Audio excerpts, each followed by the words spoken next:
اعوذ باللہ من الشیطان الرجیم بسم اللہ الرحمن الرحیم الحمد للہ رب العالمین بارئ الخلائق اجمعین والعاقبۃ لأہل التقوی والیقین الصلاة والسلام علی سید الانبیاء والمرسلین سیدنا و مولانا شفیع ذنوبنا وطبیب نفوسنا وحبیب قلوبنا حبیب الہ العالمین ابی القاسم محمد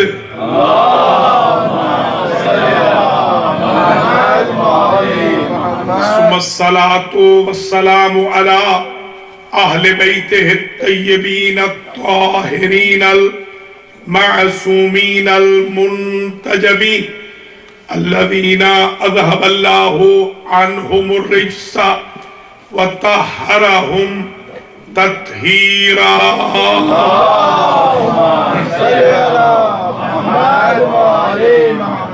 سیما بقیت اللہ الاعظم روحی و ارواح العالمین لتراب مقدمہ الفدا عجل اللہ تعالی فرجہ الشریف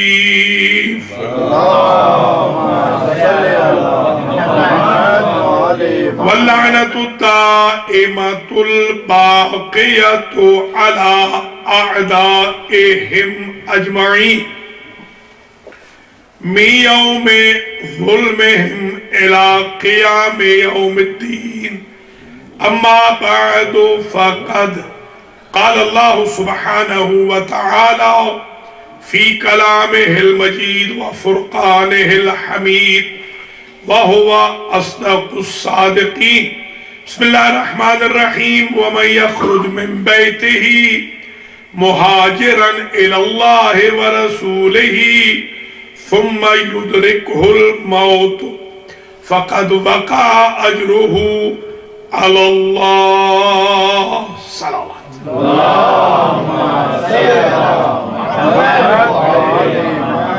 قابل قدر جناب مولانا ڈاکٹر سراج الحسن عابدی صاحب قبلہ و جناب مولانا شیخ نعمت علی صدوق قمی صاحب قبلہ ذاکرین حسین شعراء اکرام عزاداران سید الشہداء آج شاہ نجف امام بارگاہ الیگزینڈریا میں جو مجلس حسین علیہ السلام منعقد ہو رہی ہے اس کا عنوان سخن قرار دیا ہے ہجرت کیونکہ یکم ربیع الاول جو کل تھی حضور کی ہجرت کا دن ہے حضور یکم ربیع الاول کو مکہ سے مدینہ کی طرف روانہ ہوئے آج ساری تقریر ہجرت پہ ہوگی اور ہجرت میں ہم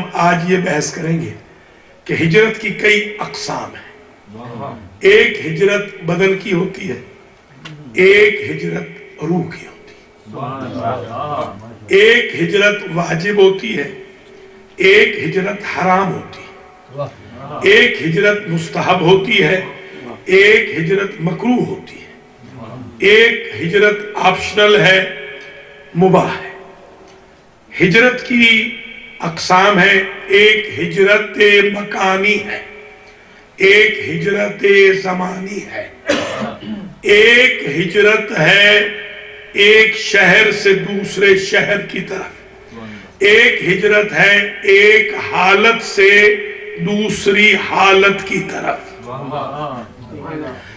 قرآن مجید کی آیتوں میں اور احادیث نبوی میں اور سیرت پیغمبر میں سیرہ ائمہ میں جب ہم ملاحظہ کرتے ہیں تو ہمیں یہ اندازہ ہوتا ہے کہ ہجرت کے بارے میں اتنا اہم ریوارڈ رکھا گیا ہے ارشاد ہوتا ہے کہ وَمَن يَخْرُجْ مِن بَيْتِهِ مُهَاجِرًا إِلَى اللَّهِ وَرَسُولِهِ، جو شخص گھر سے نکلے اللہ کے لیے ہجرت کرتا ہوا، ایگوٹزم کے لیے نہیں، لوٹ مار کے لیے نہیں، لوگوں پر تسلط جمانے کے لیے نہیں، مہاجر ہو اللہ کے لیے اور اللہ کے رسول کے لیے، ثم یدرکہ الموت، راستے میں اگر اسے موت آ جائے، فقد وقع اجرہ علی اللہ، اس کا اجر اللہ پر ہوتا ہے،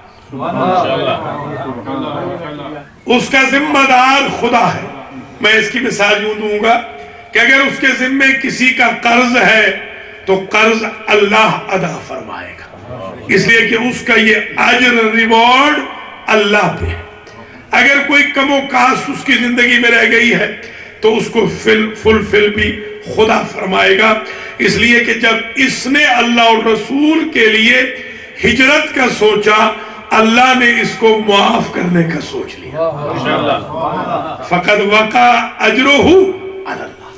اب قرآن مجید میں جب ہم دیکھتے ہیں لفظ مہاجر بھی ہے، لفظ والذین ہاجروا بھی ہے، اور والسابقون الاولون من المہاجرین والانصار بھی ہے، واتبعوہم بإحسان رضی اللہ عنہم ورضوا عنہ، اس درجے پہ ہجرت کو پہنچا دیا کہ جو ہجرت میں پہل کرنے والے ہیں اور وہ جو احسان کو توأم رکھے، وہ صرف رضی اللہ نہیں بنتے، وہ اللہ ان سے راضی ہوتا ہے اور وہ اللہ سے راضی ہوتے ہیں۔ تو بہت بڑا درجہ یہ ہے، ان الذین آمنوا والذین ہاجروا وجاہدوا فی سبیل اللہ اولئک یرجون رحمت اللہ، جو اللہ کے راستے میں ایمان کے بعد ہجرت کرے اور جہاد کرے اللہ کے راستے میں، وہ امیدوار ہیں رحمت الہی کے۔ یہ جو وما ارسلناک الا رحمت للعالمین ہے، یہ ضروری نہیں ہے کہ رحمت تو ہے، ہمیں پہنچے گی یا نہیں پہنچے گی، قرآن نے قدغن لگا دی، اگر مومن بھی ہو، مہاجر بھی ہو، مجاہد بھی ہو، تب توقع رحمت رکھو۔ رحمت تب ملے گی جب ہجرت کرو۔ اسی طریقے سے کہا فالذین ہاجروا، وہ لوگ جنہوں نے ہجرت کی، وَأُخْرِجُوا مِن دِيَارِهِمْ، اور ان کو ان کے گھروں سے نکال دیا گیا، وہ خود نہیں نکلے، انہیں نکال دیا گیا، وَأُوذُوا فِي سَبِيلِي، اور میرے راستے میں ان کو بڑی تکلیفیں دی گئیں، ان کے بارے میں کہا ان کو اجر کیا ملے گا؟ اللہ فرما رہا ہے لَأُكَفِّرَنَّ عَنْهُمْ سَيِّئَاتِهِمْ وَلَأُدْخِلَنَّهُمْ فِي جَنَّاتٍ تَجْرِي مِن تَحْتِهَا الْأَنْهَارُ، میں خدا ان کے گناہوں کا کفارہ کر دوں گا اور ان کو میں خدا ایسی جنتوں میں داخل کر دوں گا جن کے نیچے سے نہریں بہ رہی ہیں۔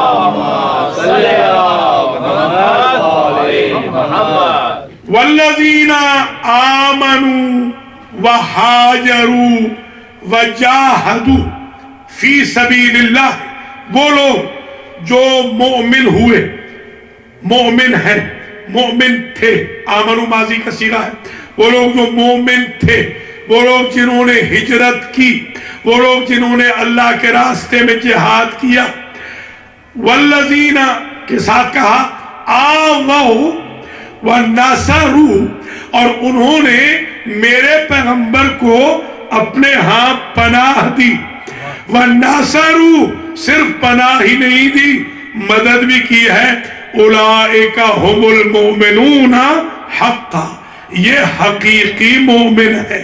حقیقی مومن وہ ہے کہ جو ایمان بھی لائے، ہجرت بھی کرے، جہاد بھی کرے، نبی کو پناہ بھی دے، نبی کی مدد بھی کرے، یہ حقیقی مومن ہے۔ اب ایک مومن تو بالکل سیدھا سیدھا نظر آ رہا ہے کہ وہ ہر جگہ ایمان کی وجہ سے اپنے نبی، اپنے بھتیجے کی حفاظت کر رہا ہے، اور مکے والوں نے جب ٹارچر کیا ہے، شیب ابی طالب میں ہجرت کر کے 3 سال وہاں پڑھ رہا ہے، اور جہاد صبح شام کر رہا ہے، اپنے بیٹوں کو سلاتا ہے، آمنہ کے لال کو ہٹاتا ہے۔ یہ جہاد ہے کہ اگر قتل ہو تو میرے بیٹے ہوں، میرا نبی بچ جائے، میرا ایمان بچ جائے، اور پناہ بھی دیتا ہے نبی کو، نبی کی 50 سال مدد بھی کرتا ہے۔ قرآن اسے حقیقی مومن کہتا ہے، بدبودار ملا اسے کافر کہتا ہے۔ ملاؤں کی بات مانے یا خدا کی بات مانے؟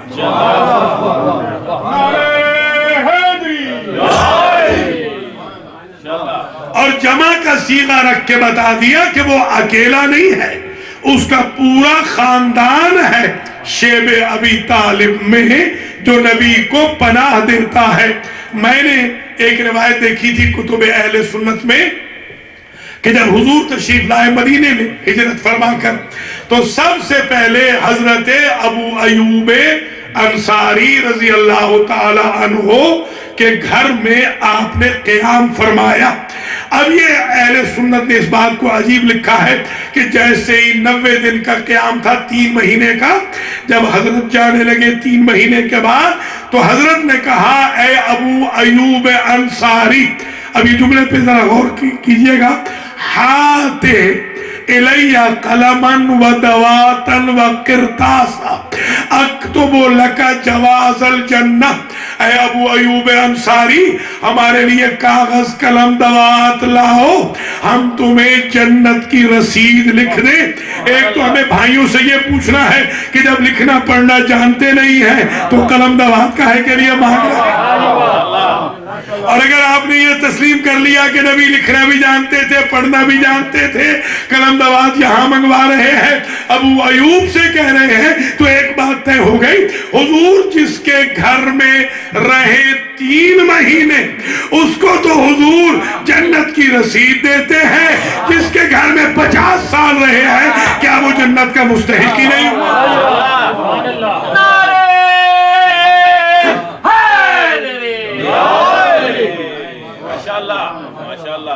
تو آپ ذرا ملاحظہ فرمائیں، قرآن نے مختلف مضمونوں سے کبھی فَالَّذِينَ آمَنُوا کہا، کبھی وَالَّذِينَ هَاجَرُوا کہا، کبھی آمنوا کے بغیر بھی کہا ہے۔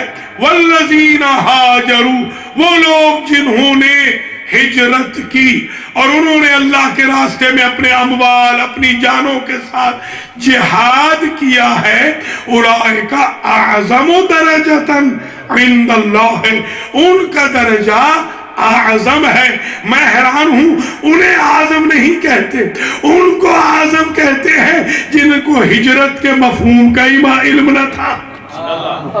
اعظم ان کو کہنا چاہیے، اعظم عند اللہ درجتاً، ان کا درجہ اللہ کے نزدیک اعظم درجہ ہے کہ جو ہجرت بھی کریں، جہاد بھی کریں، اپنا مال بھی دیں راہ خدا میں، اور اپنی جانوں کا نذرانہ بھی پیش کریں۔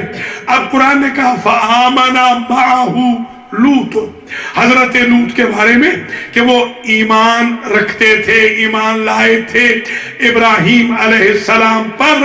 قال انی مہاجر الی ربی، انہوں نے فرمایا کہ میں اپنے رب کی طرف ہجرت کرنے والا ہوں۔ اب یہ ہجرت مکانی نہیں ہے، یہ ہجرت زمانی نہیں ہے، یہ ہجرت جسمانی نہیں ہے، یہ ہجرت روحانی ہے کہ جب بندہ ٹوٹ کر وَتَبَتَّلْ إِلَيْهِ تَبْتِيلًا، کہ جب سب سے ٹوٹ کر بندہ اللہ کا ہو جاتا ہے، اللہ بندے کا ہو جاتا ہے۔ یہ وہ ہجرت ہے، یہ ہجرت روحانی ہجرت ہے، یہ اسپرچول مائگریشن ہے. اس میں کوئی ضروری نہیں ہے کہ آپ کا بدن کہیں بھی ہو سکتی ہے. انسان اگر اتنے بڑے منکر کے گھر میں ہو جو اپنے آپ کو انا ربکم الاعلی کہہ رہا ہو بھی خاتون، ہو بھی رشتے میں زوجہ، اس خدا کی جو اپنے آپ کو خدا کہہ رہا ہے وہ ہجرت ایسی اللہ کے لیے کرتی ہے کہ قرآن کہتا ہے ضرب اللہ مثلا للذین آمنوا امرأۃ فرعون.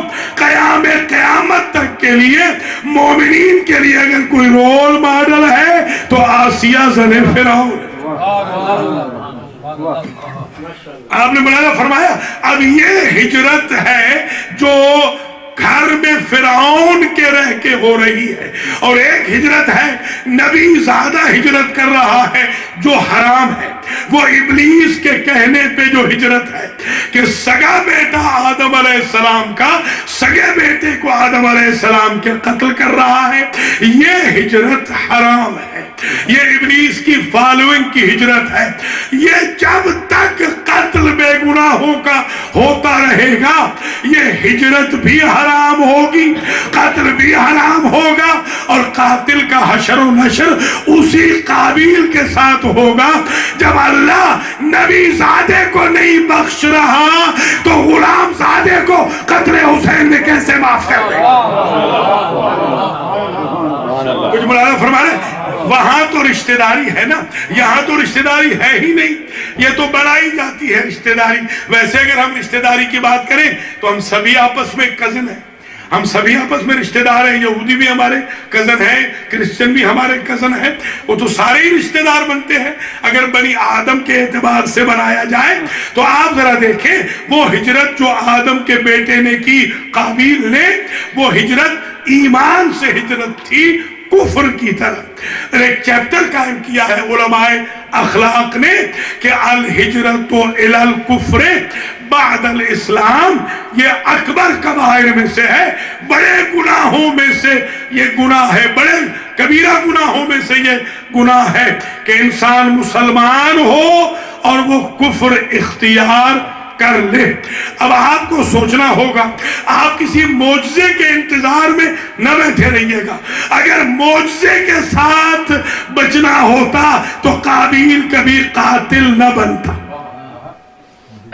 یہ ہجرت آپ نے سوچنی ہے کہ آپ کی اولاد میں، آپ کی نسل میں کوئی شخص کافر نہ ہو قیام قیامت تک، کوئی شخص منافق پیدا نہ ہو، کوئی فاسق و فاجر نہ ہو، آپ کا بھی خاتمہ علی الخیر ہو اور آپ کی قیامت تک کی نسل کا بھی خاتمہ علی الخیر ہو. اس سلسلے میں نبی کے ایک صحابی ہیں، یہ بہت بزرگ ہیں، نبی سے بھی زیادہ ان کی عمر ہے. یہ اکاسا ابن محض ان کا نام ہے اور ابو دجانہ ان کی کنیت ہے. یہ جو تحفۃ العوام ہے مولانا منظور حسین صاحب قبلہ نے نقوی نے جو ترتیب دیا ہے، اس میں ایک حرز ابو دجانہ بھی ہے جو جادو سے توڑ کے لیے ہے کہ اگر جادو کا خدشہ ہو تو حضور نے ابو دجانہ کو ایک حرز دیا تھا، تعویذ دیا تھا، اس کا نام ہے حرز ابو دجانہ. یہ ابو دجانہ حضور کریم صلی اللہ علیہ وآلہ وسلم کے پیچھے نماز فجر پڑھتے تھے. نماز فجر پڑھنے کے بعد یہ درس حضور کا نہیں سنتے تھے، بالکل بلا تشویش. جیسے ہمارے ہاں رمضان المبارک میں افطاری کے وقت تو حال پیک ہوتے ہیں، اور جب مولانا کی تقریر شروع ہوتی ہے تو صرف صفحے سمیٹنے والے رہ جاتے ہیں. تو بالکل بلا تشبیہ جیسے عرض کر رہا ہوں وہ چلے جاتے تھے. حضور نے ایک روز پوچھا ابو دجانہ کیا ہمارا درس تمہیں اچھا نہیں لگتا ہے؟ باقی لوگ بیٹھے رہتے ہیں، تم اٹھ کے چلے جاتے ہو. اب یہ ہجرت کا عجیب مفہوم سمجھایا ہے ابو دجانہ نے. ابو دجانہ عرض کرتے ہیں یا رسول اللہ میرے گھر میں چھوٹے چھوٹے بچے ہیں اور ہمسائے کے گھر میں خرما کا درخت ہے. میں جب آپ کا درس سن کے جاتا ہوں تو 2-4 دانہ خرما کے میرے گھر میں گر چکے ہوتے ہیں اور بچے بھی جاگ چکے ہوتے ہیں. میں نہیں چاہتا کہ مسجد میں بیٹھا رہوں اور میرے بچے حرام کھا لیں. میں ان کے ایمان کو بچانے کے لیے درس چھوڑنے کی قربانی دے رہا ہوں مگر نسل کی حفاظت کا. تو اب آپ نے سمجھا, ہجرت صرف یہ نہ سمجھیے گا کہ مائیگریشن وہی ہے جو حضور نے کی تھی.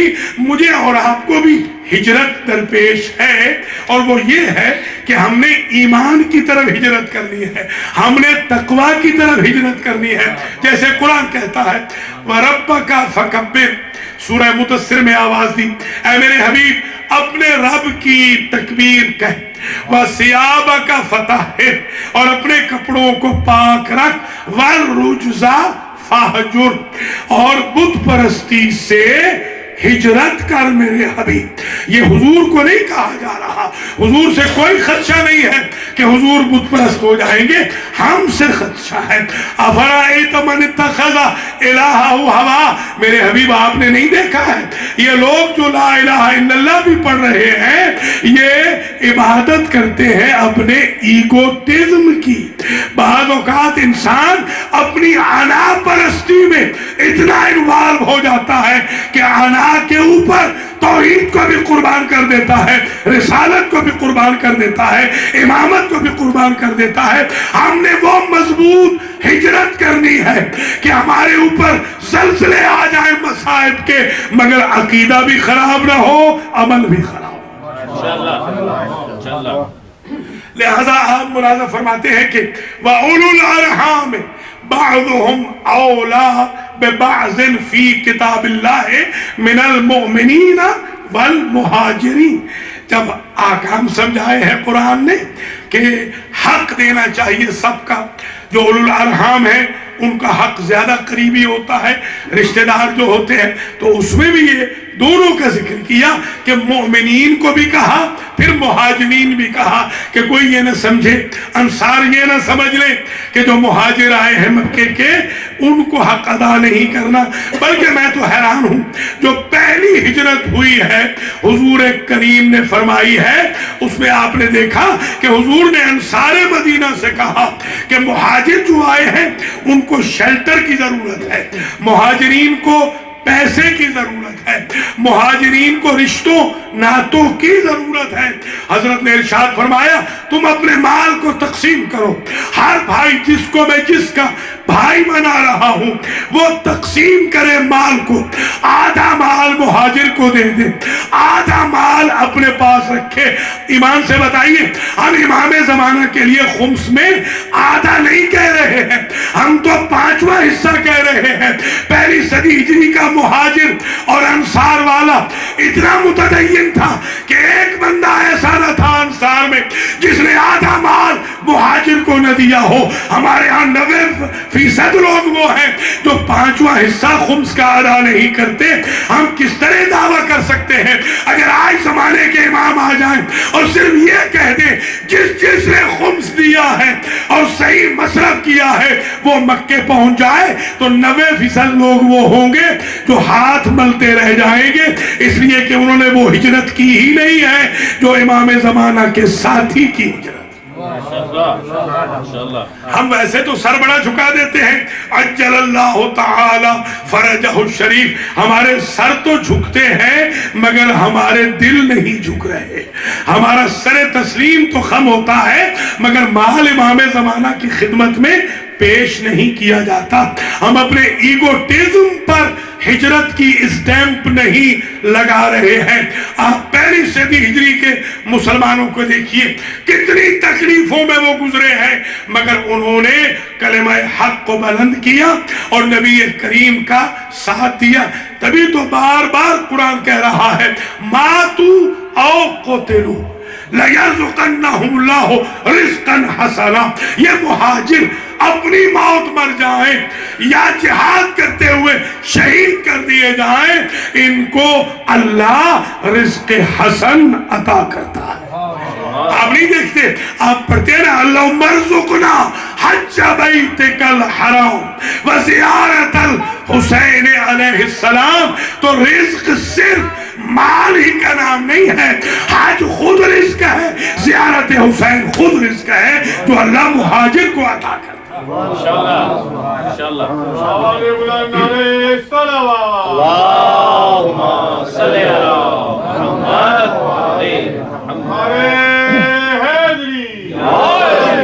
سورہ ممتحنہ جن کا امتحان لیا گیا، جن کا ٹیسٹ کیا گیا، اذا جاءکم المؤمنات، جب آ جائیں آپ کے پاس مؤمنات، کون سی؟ مہاجرات، فامتحنوہن، تو ان کو ضرور بیعت میں بٹھا لو، بیعت لے لو، مگر ان کا ٹیسٹ ہو۔ میں یہاں ایک بات اپنی ماں بہنوں بیٹیوں سے کہنا چاہتا ہوں کہ پہلی صدی ہجری کی مومنات کہ جو لا الہ الا اللہ محمد الرسول اللہ حضور کے سامنے پڑھ رہی تھی، اور قرآن ان کو مومنات کہہ رہا ہے، مہاجرات کو، قرآن مہاجرات کو مومنات کہہ رہا ہے، ان کے لیے جب ٹیسٹ کی ضرورت ہے کہ ٹیسٹ کے بغیر، امتحان کے بغیر ان کی بیعت قبول نہیں، تو 1438 ہجری کی ہماری مائیں بہنیں بیٹیاں تقویٰ کا امتحان دیے بغیر بیعت امام زمانہ کیسے کر لیں؟ آج ہمیں رول ماڈل بننا ہوگا، خاص طور پہ جو خواتین کی ہجرت ہے۔ یہاں کا تو خیر مجھے معلوم نہیں، ہمارے ہاں نیو یارک میں تو ایک عجیب ٹرینڈ چل گیا ہے کہ وہاں تو اتنی مجالس زیادہ ہو رہی ہے خواتین کی کہ انہوں نے مردوں کے ہاں مجالس میں آنا ہی ترک کر دیا ہے۔ عورتوں کا ایک الگ گروہ بن گیا ہے، مردوں کا ایک اور گروہ بن گیا ہے، ماتمیوں کا ایک گروہ بن گیا ہے، نمازیوں کا ایک گروہ بن گیا ہے۔ جو لوگ مجلس میں آتے ہیں وہ ماتم میں نہیں بیٹھتے، جو ماتم میں آتے ہیں وہ مجلس میں نہیں بیٹھتے۔ خواتین نے بالکل الگ سے رکھ لیا ہے کہ ہمیں مردوں کی مجالس میں جانے کی قطعاً ضرورت نہیں۔ علماء کا جو بیان ہے وہ بھی نہیں سنا جا رہا، حالانکہ وہ یہ سمجھ نہیں رہی ہے مجلس حسین در اصل الہجرت الی اللہ اور الہجرت الی الرسول اور الہجرت الی الامام کا وہ پلیٹ فارم ہے کہ جس سے حبیب پیدا ہو سکتے ہیں، جس سے حر پیدا ہو سکتے ہیں، جس سے وہب پیدا ہو سکتے ہیں، جس سے زہیر پیدا ہو سکتے ہیں۔ ہمارے زمانے کے امام کو بہت سارے حبیبوں کی ضرورت ہے، بہت سارے وہبوں کی ضرورت ہے۔ ہمارے زمانے کے امام کو ام وہب کی بھی ضرورت ہے، زوجہ وہب کی بھی ضرورت ہے۔ اگر امام کے انسٹیٹیوٹ سے تقویٰ نہیں سیکھیں گے، زہد نہیں سیکھیں گے، تو امام زمانہ کا ساتھ کیسے دیں؟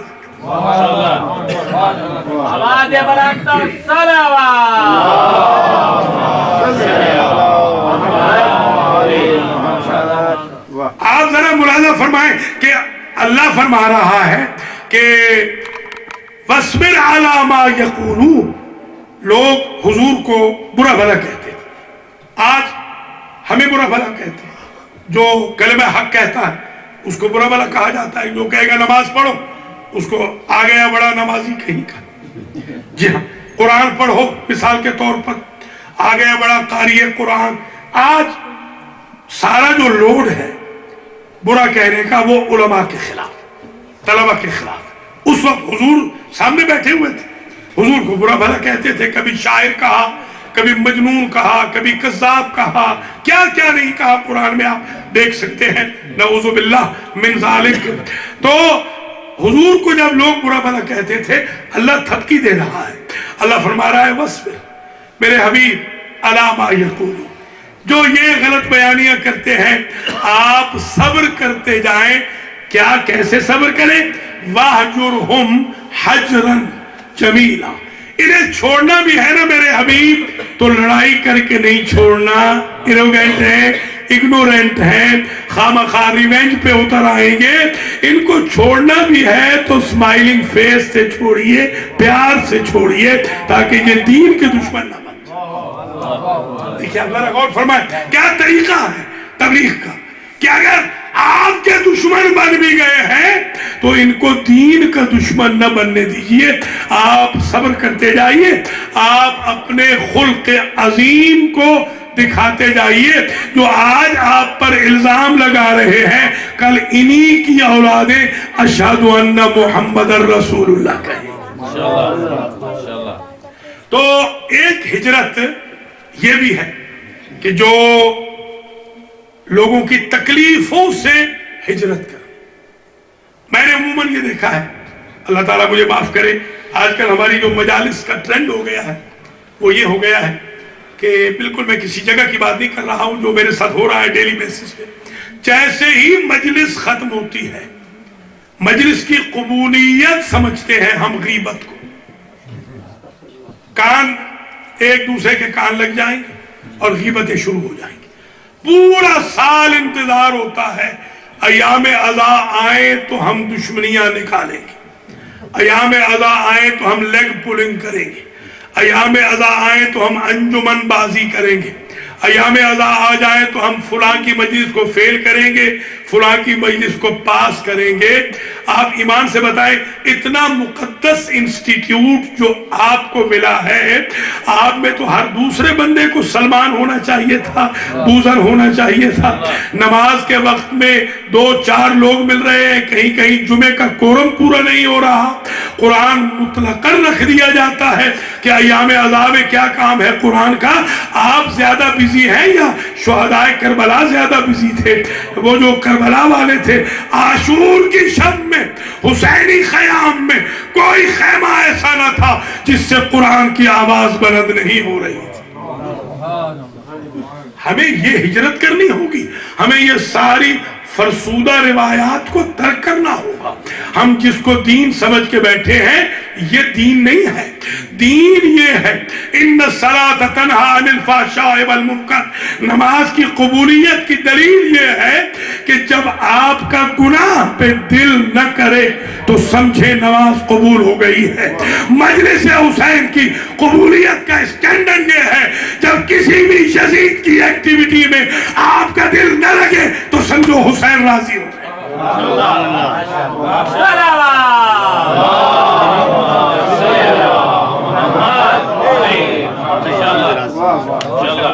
اچھا، اب ایک سوال بھی میں یہاں قائم کرنا چاہتا ہوں۔ ابھی جو میں نے عرض کیا کہ ہجرت جو ہوئی وہ ہوئی ہے 1 ربیع الاول، اور شیعہ اور سنی مسلمانوں کا کیلنڈر شروع ہوتا ہے 1 محرم سے۔ یہ میں آپ سے پوچھنا چاہ رہا ہوں، آج علماء بھی تشریف فرما ہے کہ اگر تو ہجری کیلنڈر ہے، آپ لکھتے ہیں نا آفٹر ہجرت، آپ لکھتے ہیں نا آفٹر ہجرت، اگر آفٹر ہجرہ ہے تو جس دن ہجرت ہوئی ہے اس دن 1 ہونی چاہیے سال کی، نیو ایئر تو اس دن ہونا چاہیے جس دن حضور مائگریٹ ہوئے۔ میں حیران ہوں، مائگریٹ ہوئے ہیں 1 ربیع الاول کو، کیلنڈر شروع ہو رہا ہے پورے 10 مہینے کے بعد۔ تو کیا 10 مہینے تک مسلمانوں کو ہوش ہی نہیں اپنا کیلنڈر بنانے کا؟ میرا اپنا ذاتی خیال یہ ہے، یاد رکھیے کہ یہ جو محرم سے کیلنڈر کو شروع کیا ہے یہ بنی امیہ کی سازش ہے تاکہ محرم کی غم کی اہمیت کو کم کیا جا سکے اور نیو ایئر ایوننگ کی وجہ سے محرم کے غم کو دور رکھا جا سکے۔ یہ یاد رکھیں، جتنا انہوں نے کوشش کی ہے غم حسین کو کم کرنے کی، اتنا ہی غم حسین آج کائنات میں پھیل گیا۔ یہ ایک کوشچنر ہے جو ہجرت کی تقریر میں آج قائم کرنا ہے، اور یہ واقعاً بڑا عجیب سوال ہے۔ میں نے مفتی صاحب سے 15 سال پہلے یہ سوال کیا تھا، مفتی اعظم نارتھ امریکہ سے، آج تک جواب نہیں دے سکے۔ ہر سال میں کال کرتا ہوں ربیع الاول میں کہ حضور اس سال آ رہا ہے ربیع الاول والا کیلنڈر، تو کہتے ہیں اس سال تو نہیں، اگلے سال دیکھیں گے۔ تو ظاہر سی بات ہے، اب یہیں سے آپ اندازہ لگا لیجئے، جب مسلمان اپنا کیلنڈر ہی پریزرو نہ کر سکے، مسلمان اگر آقا کریم کی ہجرت کی تاریخ کی اہمیت ہی کو بھول گئے تو باقی چیزیں بھول جائیں تو تعجب کیسا ہے۔ ہم سے کسی نے پوچھا کہ مسلمان کوئی یہاں ہاتھ رکھ کے نماز پڑھ رہا ہے، کوئی یہاں رکھ کے پڑھ رہا ہے، کوئی یہاں رکھ کے، میں نے کہا یہی تو دلیل ہے کہ جو عمل حضور نے 23 سال تک روزانہ 5 مرتبہ پبلک میں کیا ہے، جب مسلمانوں کے حافظے میں وہ سیف نہیں رہا کہ یہاں ہاتھ رکھے تھے، ہاتھ کھول کے پڑے تھے، تو غدیر کا واقعہ تو 1 مرتبہ ہوا ہے، وہ بھول گیا ہے تو تعجب کیا ہے؟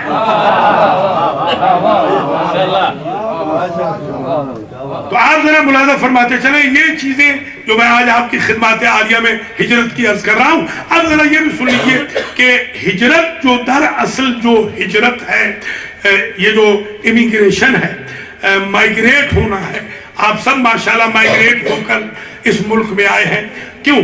اس لیے کہ آپ جانتے ہیں یہاں فزیشین کے لیے اپرچونٹیز بہت زیادہ ہیں، یہاں اسٹوڈنٹس کے لیے اپرچونٹیز بہت زیادہ ہیں، یہاں بزنس مین کے لیے اپرچونٹیز بہت زیادہ ہیں، یہاں پر بچے اچھی تعلیم سے آراستہ ہوں گے، یہاں پر آپ کو زحمت نہیں ہوگی، بجلی بند نہیں ہوگی، یہاں پر سردی گرمی کا مسئلہ نہیں ہوگا، یہاں کے مکان اچھے ہیں، یہاں کے ہائی ویز اچھے ہیں، یہ لینڈ آف لا ہے. تو تھوڑی سی میری گزارش آج سن لیجئے اور ناراض بھی نہ ہوئیے گا.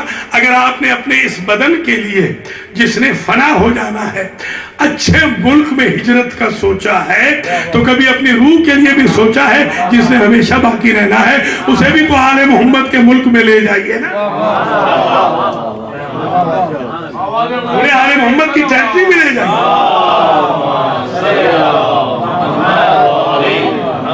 اچھا، یہ جو انسان کی ہجرت ہے یہ بھی سن لیجئے، اس کے 3-4 بلکہ اس کے درجے ہیں انسان کے ہجرت کے. جو ہر انسان، یہ ذرا ذہن نشین فرما لیجئے، جب میں بچہ تھا تو ہمارے ہاں مہاجر اور لوکل کی بڑی بحث چلتی تھی اور بڑی لڑائیاں ہوتی تھی، جھگڑے ہوتے تھے. تو میرے والد صاحب بھی میں نے مسئلے کو یوں حل کیا بھکر میں، انہوں نے فرمایا کہ ہر بندہ مہاجر ہے، اس لیے کہ ہر انسان مہاجر ہے، وہ وہاں سے آیا ہے، وہ عالم ارواح سے اور عالم اجساد میں آیا ہے.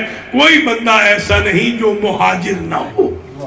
لہذا یہ لوکل مہاجر کی لڑائی تو انہوں نے کہا ختم کر دیجئے، ہر بندہ ہی مہاجر ہے، ہم سارے کے سارے خود ہی مہاجر ہیں. بلکہ یہاں ایک بات اور عرض کر دوں، میں بامبے میں گیا تو بامبے میں جو سی آئی ڈی کا دفتر ہے وہ بڑے سخت ہے. سی آئی ڈی والے اگر آپ کا گرین پاسپورٹ ہو تو آپ کو 9-10 گھنٹے وہ خار کرتے ہیں، پوچھتے ہیں کہ بھئی ماں کہاں پیدا ہوئی، باپ کہاں پیدا ہوا. میں جب وہاں گیا لائن بہت بڑی تھی، 150 بندے کی لائن تھی. لائن آتے آتے بھی 2 گھنٹے لگ گئے. اب 2 گھنٹے کے بعد 9 گھنٹے، پھر 10 گھنٹے رکنا تھا. تو کامن سینس میں ایک بات آئی، مجھ سے پوچھا آفیسر نے کہ آپ انڈین ہیں یا پاکستانی ہیں؟ تو میں نے ان سے کہا کہ میں تو پاکستانی ہوں، میری ماں اور میرے باپ کو انڈین. ٹھیک ہے، بات ختم ہو گئی. انہوں نے ایک لمحے میں ٹھپا لگا دیا اور وہ 10 منٹ بھی انتظار نہیں، 10 سیکنڈ میں میرا کام ہو گیا. میں چلا گیا حیدرآباد دکن میں، وہاں پر انہوں نے کہا یہاں پر 5 گھنٹے رکنا ہوگا. میجر صاحب جو مجھے چھوڑ کے گئے تھے بیچارے، وہ یو ٹرن بنا کے جو باہر نکلے تو میں اسٹیمپ لگا کے باہر کھڑا تھا. انہوں نے کہا جلدی. میں نے کہا میں نے تو یہی کہا کہ میں پاکستانی ہوں، میرے پیرنٹس انڈین ہیں.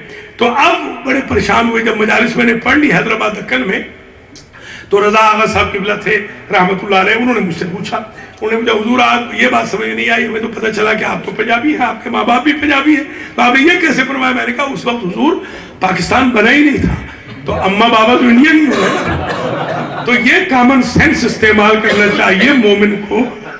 لہذا وہ مسئلہ ہی ختم ہو گیا، نہ 9 گھنٹے وہاں نہ 5 گھنٹے. تو اب یہ آج کے بعد یہ بات بھی ذہن نشین فرما لیجئے کہ ہم سب مہاجر ہیں. انسان اکیلا مہاجر ہے. آیا تھا تو اکیلا تھا، قبر میں لٹایا جائے گا تو اکیلا، محشر میں کھڑا ہوگا تو اکیلا. امیگرینٹ یعنی انسان کو جو سکون نہیں ہے، یہ بالکل درست ہے، اس لیے کہ یہ مسلسل مہاجر ہے. شکم مہاجر سے آیا، اس کی حالت اور تھی. 2 سال کے بعد حالت اور ہو گئی، 10-12 سال میں اور ہو گئے، 18 سال میں اور ہو گئے. کبھی بالغ ہے، کبھی نابالغ ہے، کبھی کسی کا عزیز ہے، کبھی کوئی اس کا عزیز ہے، کبھی کسی بزرگ کو سلام کرتا ہے، کبھی خود بزرگ ہو کے سلامی لے رہا ہے، کبھی مرض کے انتظار میں ہے، کبھی دولت کے انتظار میں ہے، کبھی فقر و فاقے کے انتظار میں ہے، کبھی قبر کے انتظار میں ہے، کبھی محشر کے انتظار میں ہے، تو ایک سکون اس کو مل نہیں سکتا، اس لیے کہ اس کا ہدف ابھی تک معین ہی نہیں ہوا ہے۔ سکون صرف اسے مل سکتا ہے جو یہ کہہ دے کہ میرا ہدف خدا ہے۔ پھر اس سے جو پوچھے کہ مکے جا رہے ہو مدینے سے، کہاں سے آ رہے ہو، کہاں جا رہے ہو، تو وہ کہے گا من اللہ الی اللہ، آ بھی اللہ سے رہا ہوں، جا بھی اللہ۔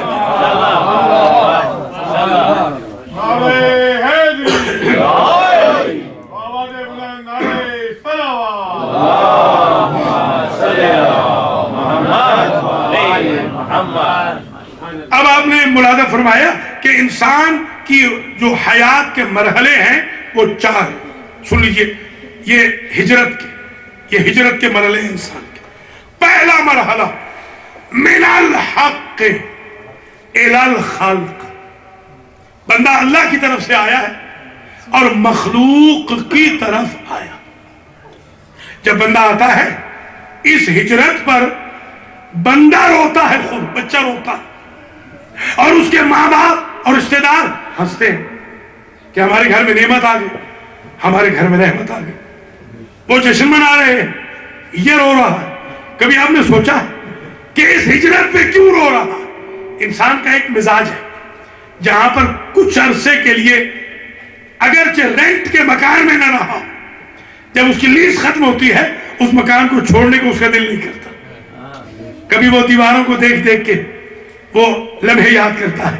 تو انسان کا ایک مزاج ہے کہ جہاں کچھ عرصے کے لیے رہا ہو اس کو چھوڑنے لگے تو اس کا رونے کو دل کرتا ہے، کیونکہ یہ ادھر تھا روحانی ماحول میں اور ادھر آ گیا ہے تاریکی میں۔ یہ اس لیے رو رہا ہے، اس نے کوئی چیز مس کی ہے۔ جب انسان کوئی بیلیوڈ شے مس کرتا ہے تب روتا ہے، صرف مصیبت میں نہیں رونا ہوتا، کبھی کسی بیلیوڈ شے کے مس کرنے پہ بھی روتا ہے۔ ہم امام حسین کی مصیبت پہ اسی لیے روتے ہیں، ہمارے وہ محبوب تھے، ہم نے انہیں مس کر دیا ہے، اس لیے ہم رو رہے ہیں۔ یہ لا آف نیچر۔ اب یہی علماء نے فرمایا ہے اور ائمہ بھی یہی کہتے ہیں کہ جب اے حضرت انسان تو آیا تھا اس دنیا میں ہجرت کر کے تو تو رو رہا تھا، تیرے رشتہ دار ہنس رہے تھے۔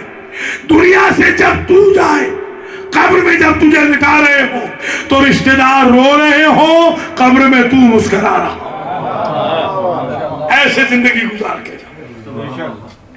من الحق الی الخلق، دوسرا مرحلہ انسان کا من الخلق الی الخلق، پھر اللہ کو بھلا دیتا ہے۔ جب تک گرین کارڈ نہ تھا مسجد سے جاتے نہ تھے، جب سٹیزن شپ آ گئی اب مجلس میں آتے نہیں۔ عجیب مزاج ہے انسان کا۔ بلکہ یہ کل بھی میں نے الحمدللہ آپ کی دعاؤں سے 4 لوگوں کو میں نے کل علی ولی اللہ پڑھایا، اور اب یہ ہو گئے ہیں 2712 لوگوں کو کل تک مشرف بتشیع کر چکا۔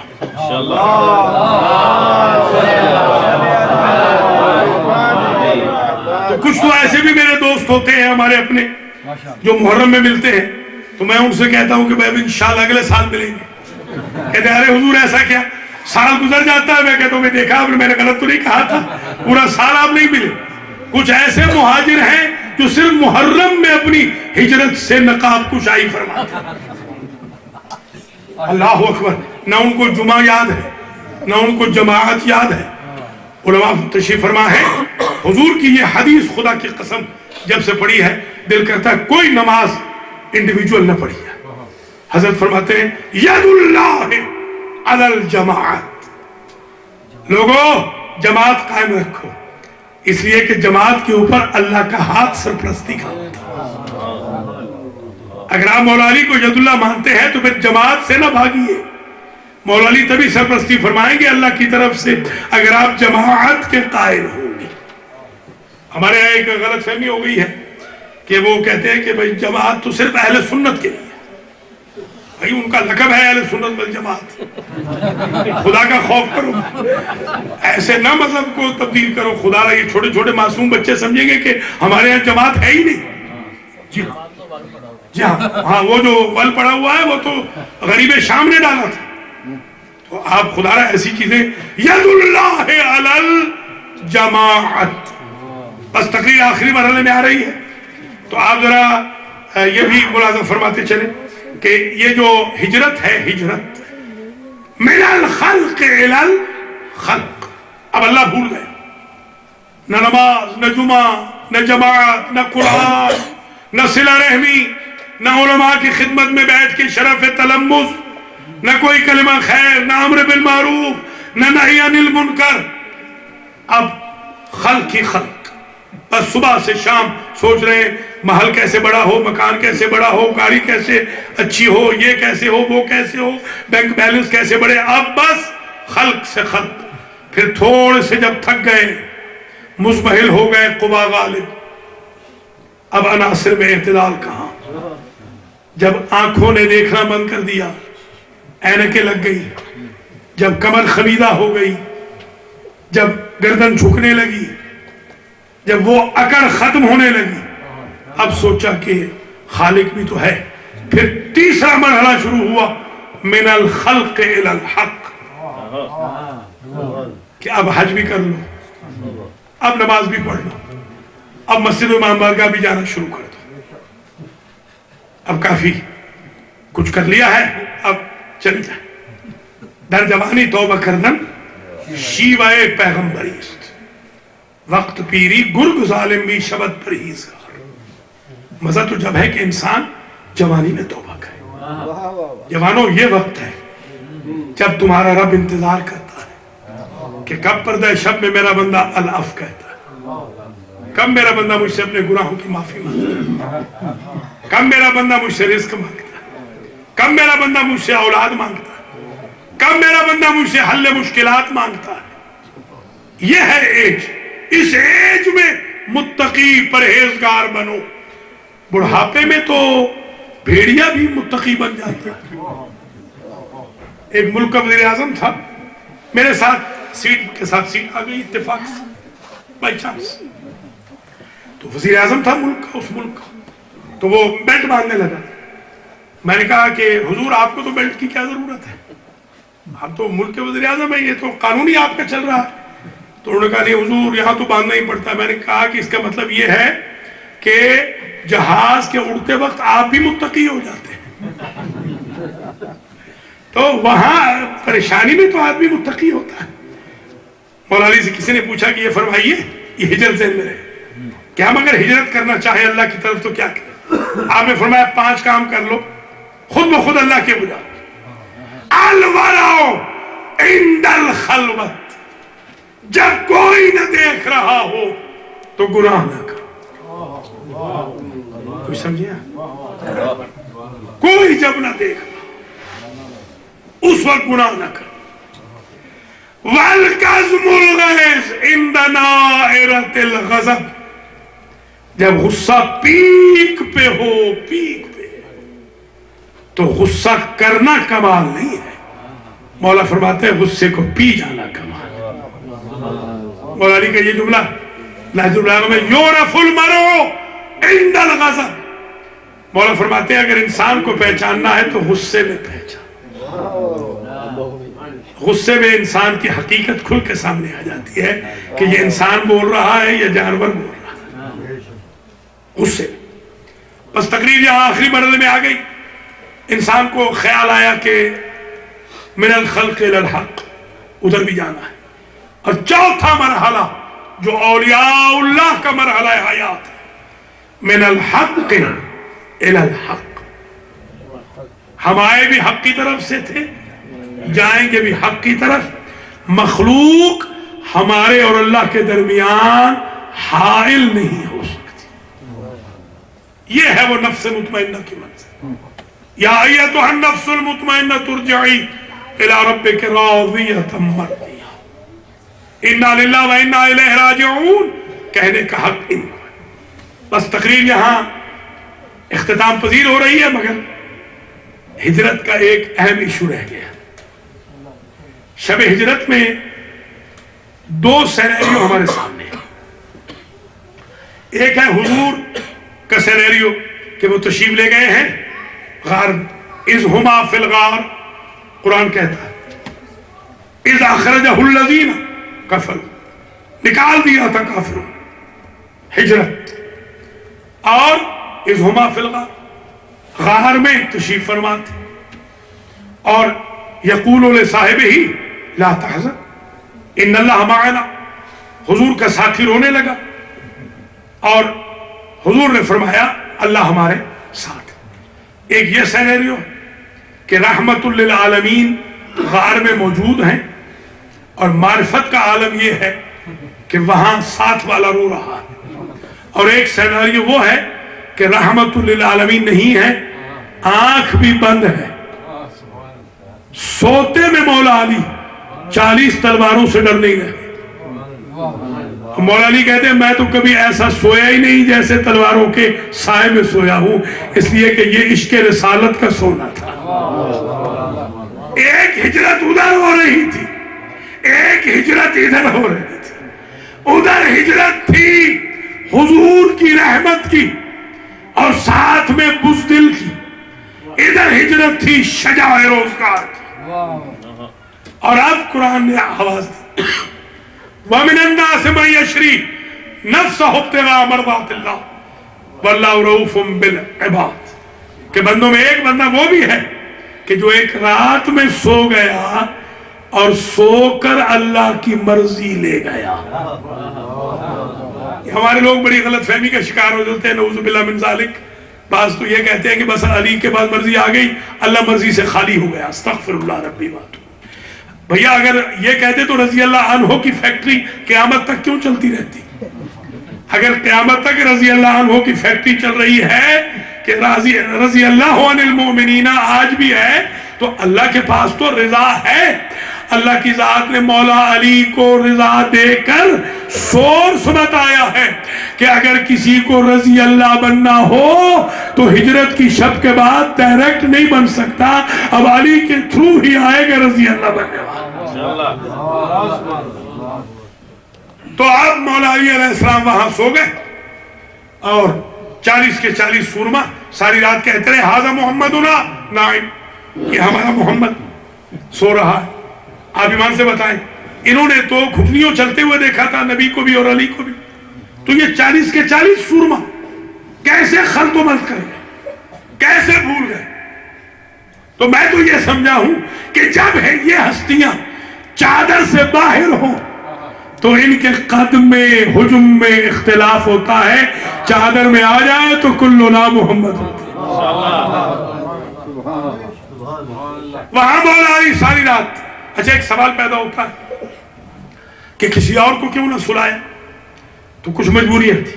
ایک مجبوری یہ تھی کہ امانتیں تھی کافروں کی، توجہ رکھیے، امانتیں کافروں کی تھی جو واپس کرنی تھی.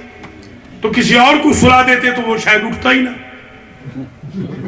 تو جنہوں نے آج تک آقا کو صادق و امین کہا تھا، خیانت کا داغ آ جاتا یا نہیں آ جاتا؟ تو اس جملے کی قدر کرنا. مولا علی اس کیمیا کا نام ہے جس نے رسالت کی چادر پہ خیانت کے داغ کو بچایا. سمجھے؟ اور پھر دوسری بات، اگر کافروں کا مال لوٹنا جائز ہوتا، جیسے آج یہ نجدیوں کی طرف سے فتوے آ رہے ہیں. میں ٹرین میں آ رہا تھا، گاڑی یہاں کھڑی تھی ادارے جعفریہ میں، تو میں ٹرین میں آ رہا تھا تو مجھے یہ بات یاد آ گئی کہ مجھے ایک مولوی صاحب نے کہا کہ ٹرین پہ جا رہے ہو تو ٹکٹ نہ لینا.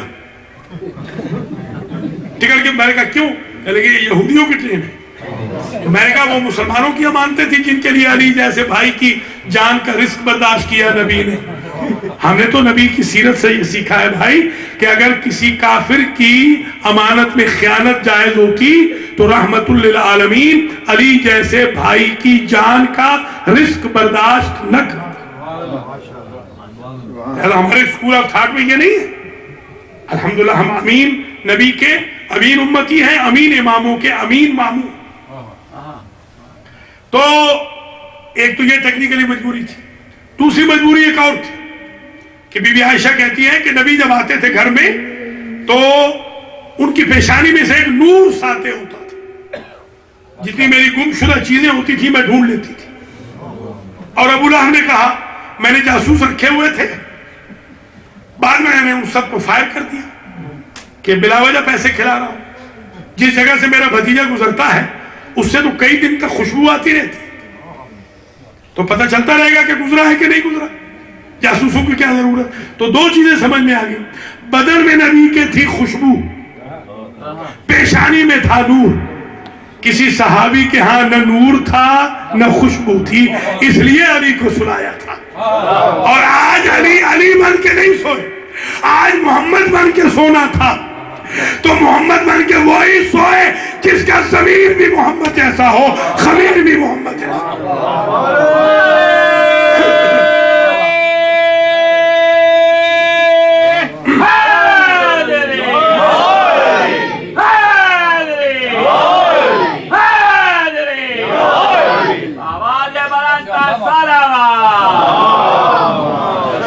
اس لیے کہ جاگتے ہوئے تو آپ کاپی کر سکتے ہیں، جاگتے ہوئے آپ کاپی کر سکتے ہیں. ہمارے فروغ صاحب نے پڑھا ہے، کل کوئی بچہ اس پہ یوٹیوب پہ دیکھ کر ان کی طرح پڑھے یا بابر صاحب کی طرح پڑھنا شروع کرے، یہ ممکن ہے. سوتے میں نہیں پڑھ سکتا، سوتے میں کاپی ہو ہی نہیں سکتا. تو یہ تو اس کو لٹانا تھا کہ جس کا جاگنا اور سونا سیم اسٹیٹس رکھتا. اللہ اکبر اللہ اکبر. تو اس لیے سنا. اور ایک وجہ اور بھی تھی، جب صبح ہوئی تو امانتیں لینے والے آ گئے. پہلے تو انہوں نے آ کے پوچھا اے نا محمد ہونا. جب دیکھا کہ یہ تو علی سو رہے ہیں، کہا ہمارا محمد کہاں ہے؟ خدا کی قسم مولا علی نے فصاحت و بلاغت کے جو دریا بہائے ہیں ان میں یہ جملہ میں قربان کر دوں بلاغت کو مولا علی کے اس جملے پہ. ان سب کی طرف مخاطب کر کے خطاب کر کے فرماتے ہیں اسلم تمونی، کیا میرے سپرد کر کے گئے تھے؟ وہ منہ تکتے رہ گئے ایک دوسرے کا کہ بات تو یہ ٹھیک کہہ رہا ہے، اس کے سپرد تو نہیں کیا. مجھ سے جو پوچھ رہے ہو محمد کہاں ہے، میرے سپرد کر کے گئے تھے. تب تو تم پوچھو مجھ سے. تو بالکل دم بخود رہے گے. اب کہنے لگے ٹھیک ہے وہ تو ہم بعد میں ڈھونڈیں گے، ہماری امانتیں کہاں؟ کہا امانتوں کے لیے تو میں یہاں ہوں. اب جس کی تھی 100 اس نے کہا 500، جس کی 500 تھی اس نے کہا 1000 ہے. جب 2-4 لوگ آئے مولا علی نے فرمایا اتنی امانتیں تو ہیں نہیں، جتنے طلبگار آ گئے. مولا علی فرماتے ہیں کوئی بات نہیں، تم سب آ جاؤ، اکٹھے ہو جاؤ طلبگار، میں امانتوں کو رکھوں گا میدان میں. امانتیں ساری خود بخود بولے گی، یہ بھی بتائیں گی کتنی ہیں، یہ بھی بتائیں گی کس کی ہیں. تو ایسے اکاؤنٹنٹ کی ضرورت تھی جسے کوئی ڈسیو نہ کر سکے. سمجھ میں آئی بات؟ کوئی دھوکہ نہ دے سکے. اس لیے سلایا تھا مولا علی علیہ السلام. اور آپ کو رضا الہی اللہ نے عطا فرمائی اس سونے کے عوض. تو جس کا سونا اتنا قیمتی بکتا ہو اس کے جاگنے کی کیا قیمت ہو. بس تقریر یہاں تمام ہو گئی. خلاصہ تقریر یہ ہے آج کا، ہم سب نے ہجرت کرنی ہے اللہ کی طرف، رسول کی طرف، امام کی طرف، کردار سے، صرف گفتار سے نہیں، پریکٹس سے، صرف سلوگن سے نہیں. اول وقت میں نماز پڑھ کے، قرآن پڑھ کے، ایک دوسرے کے حقوق کا خیال رکھ کے، صلہ رحمی کر کے، اور ساری اخلاقی بیماریوں کو خود سے دور کر کے، اور مجلس حسین کے انسٹیٹیوٹ کی برکت سے اپنے آپ کو طیب و طاہر بنانا ہے کہ جب ہمارا امام آئے تو ہماری ہجرت ایسے ہو جائے ہم سوچ رہے ہوں کہ کیسے پہنچیں گے، سامنے کعبہ کے ہم کھڑے ہوں جہاں امام زمانہ خطبہ دے رہے ہوں اور ہم امام کو لبیک.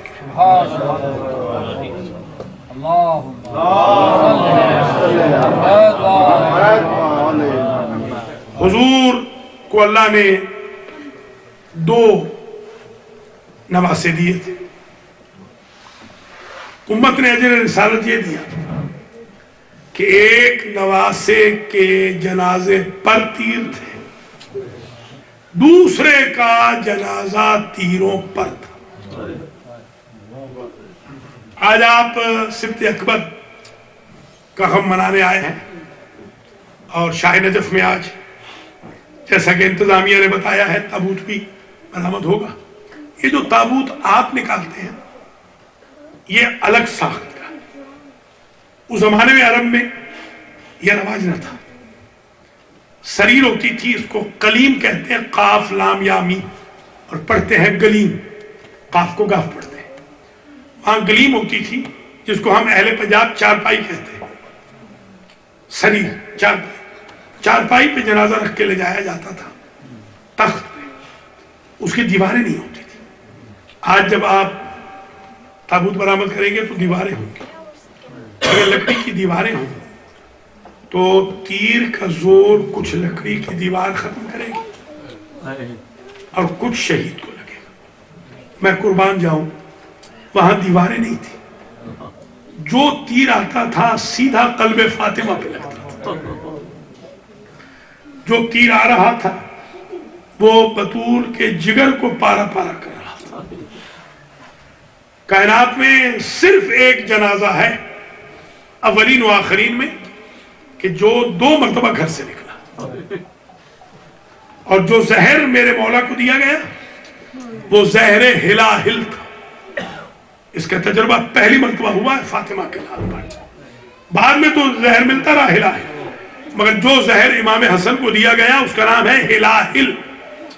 جھن کے ایک حاذق تھے، میں نے خود ان سے پوچھا تھا، میرے والد کے وہ بھائی بنے ہوئے تھے، کہ زہر ہلاہل کیا ہوتا ہے؟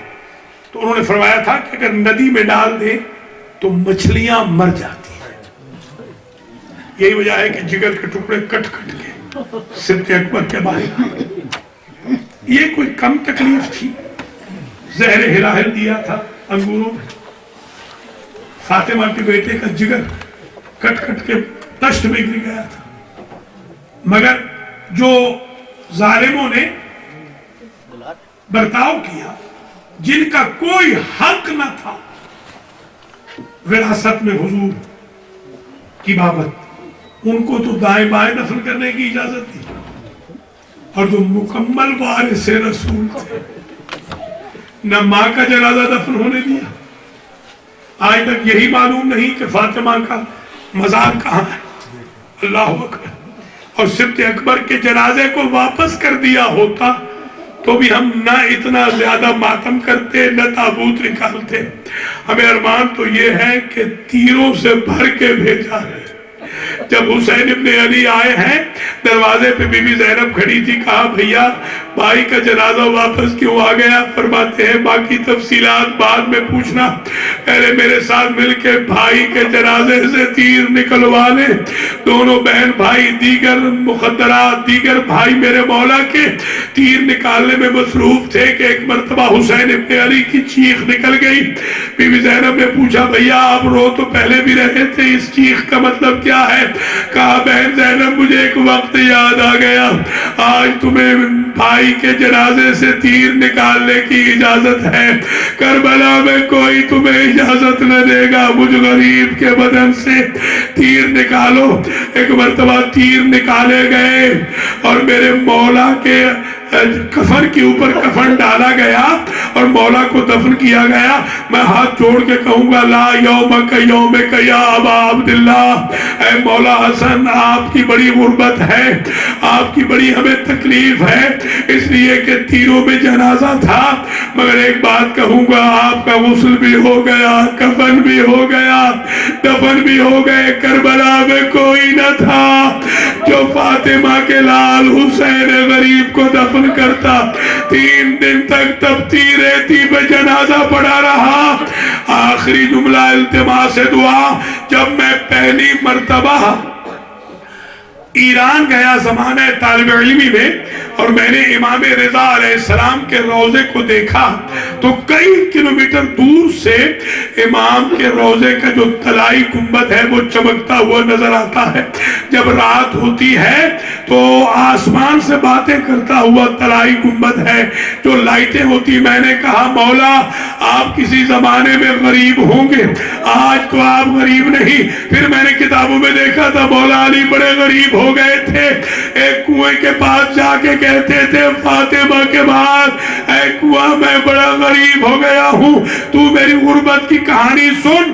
مگر میں نے پہلی مرتبہ مرتبہ جب علی کے روزے پہ ہم وہ دیکھا میں نے کہا مولا آج تو آپ بھی غریب نہیں. پھر میں نے پڑھا تھا حسین غریب نے غربت کا استغاثہ کیا, مگر میں نے جب وہاں طواف کرتے ہوئے زاری نے حسین کو دیکھا میں نے کہا مولا آج آپ بھی غریب نہیں.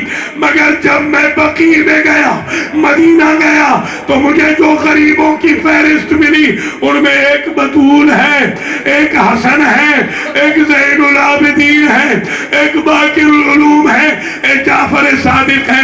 اس لیے آج شاہ نجف میں ہمارے جوان یہ تابوت اٹھا رہے ہیں. اے مولا حسین اگر ہم وہاں موجود ہوتے ہم آپ کے بھیا کا تابوت اٹھانے میں مدد کرتے. ماتم حسین ماتم حسن.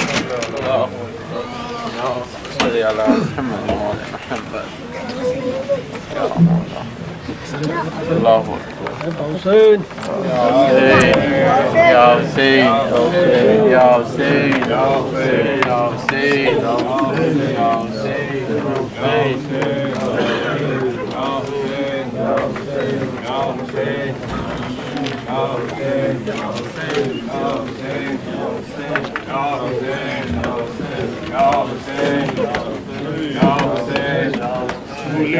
گلشن پنجتن مار ڈالا جناب امام حسن مار ڈالا. گلے گلشن پنجتن مار ڈالا جناب امام حسن مار ڈالا.